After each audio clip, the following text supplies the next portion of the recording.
Their first political idea is now getting international attention.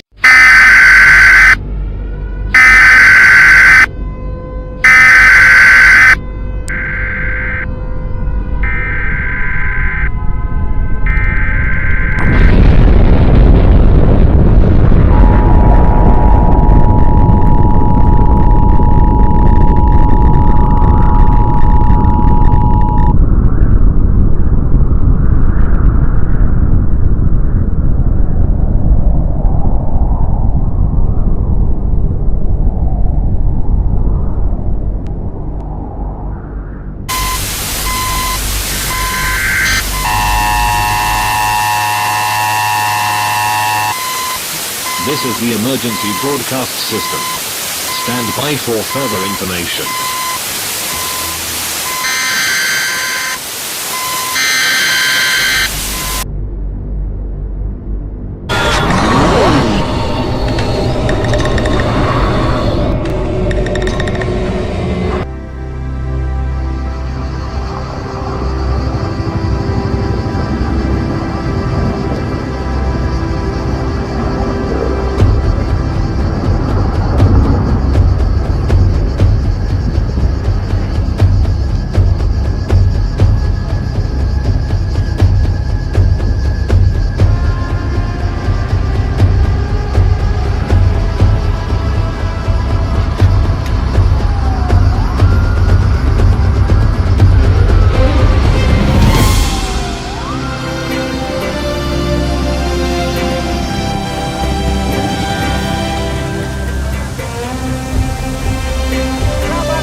HAVING weather here with a video looking at volcanic eruptions occurring at Mount Sinabung in Indonesia.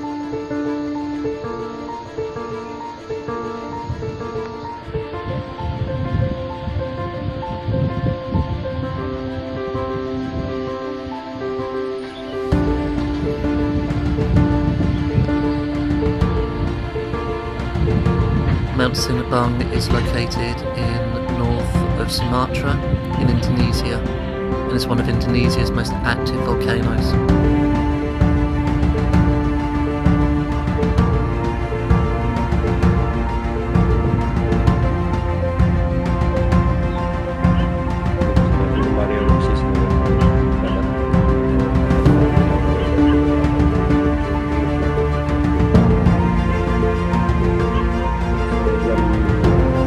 Latest activity resulted in 15,000-foot clouds of ash erupting over a period of 12 minutes.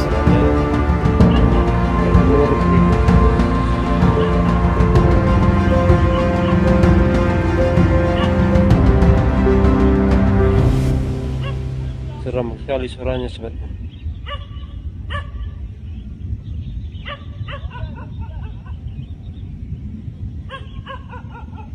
Seperti suara pesawat suaranya. Berdoanya supaya mudah-mudahan tidak terjadi apa-apa sahabat. Seram sekali suaranya. In addition, local villages suffered ash clouds filling the streets.